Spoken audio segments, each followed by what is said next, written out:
It drives me absolutely insane just how many Americans view homelessness and disability as some kind of moral failure, especially when you consider the fact that most Americans are one unfortunate event away from either. They think that these types of events and conditions are impossible for them because they view it as some kind of moral failure, and therefore they are too good to be in a situation like that.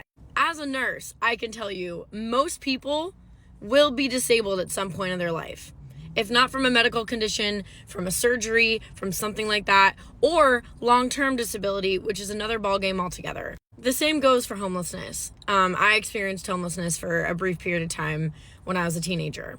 And it is crazy to me that these people think it's just impossible for them. Meanwhile, they're living paycheck to paycheck. Babe, what do you think is going to happen when you miss one paycheck? Because in this country, we have a greased chute for our poor. You lose your job, you lose your health insurance. Something happens to you medically, and now you're uninsured and you're paying uninsured rates for medical care, or not getting Medicare at all. Not getting any kind of medical care whatsoever. And then guess what? Disabled, and you're not paying your rent or mortgage, homeless. That is why things like the Supreme Court ruling that happened last week should upset and horrify all of us. Because in a 6-3 ruling along party lines, the Supreme Court said it was legal to throw people in jail for the crime of being unhoused.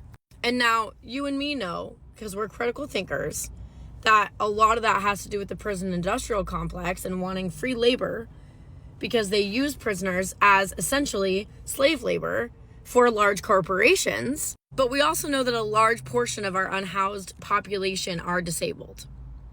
And those things are connected because of how our society views both disability and being unhoused.